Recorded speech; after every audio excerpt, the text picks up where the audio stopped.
পরে কোরআনের জ্ঞান পাওয়ার পরে নিজের জীবনের উপরে জুলুম করে ধ্বংস হয়ে যায়। কারা তারা?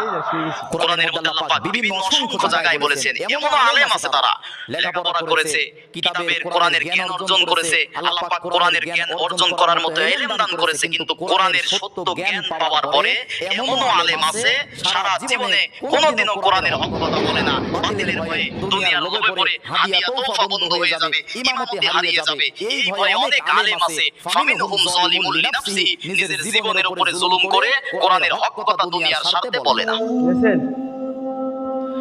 আলহামদুলিল্লাহ, মহান আল্লাহ রাব্বুল আলামিনের দরবারে আমরা